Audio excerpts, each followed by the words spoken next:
রাখি, সেখানে রীতিমতন উত্তপ্ত বাগযুদ্ধ। দুই প্রার্থী, তৃণমূল কংগ্রেস প্রার্থী লাভলি মৈত্র, বিজেপি প্রার্থী রূপা গঙ্গোপাধ্যায়ের মধ্যে তীব্র বাগযুদ্ধ, যেখানে রূপা গঙ্গোপাধ্যায় বলছেন যে বিজেপি কর্মীরা আর মার খাবেন না।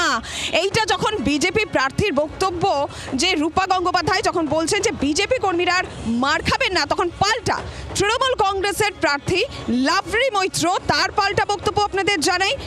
তীব্র রাজনৈতিক উত্তাপ, কড়া জবাব তৃণমূলের লাভলি মৈত্রর। এটা বিজেপির সংস্কৃতি, গুন্ডামি মস্তানি করে বাইরে থেকে লোক এনে অশান্তি তৈরি করা। পাল্টা জবাব দিচ্ছেন লাভলি মৈত্র এবং সব মিলিয়ে এই তীব্র বাকযুদ্ধে উত্তপ্ত সোনারপুর দক্ষিণ বিধানসভা।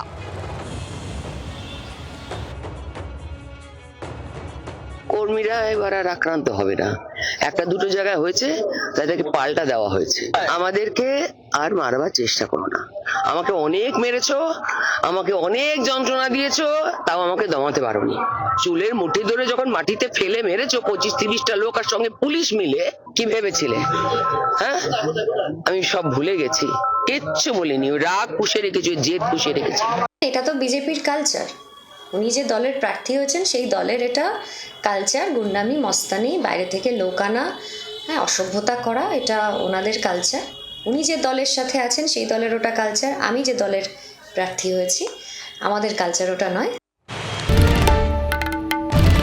বাংলার আওয়াজ, বাঙালির আবেগ, জি 24 ঘন্টা।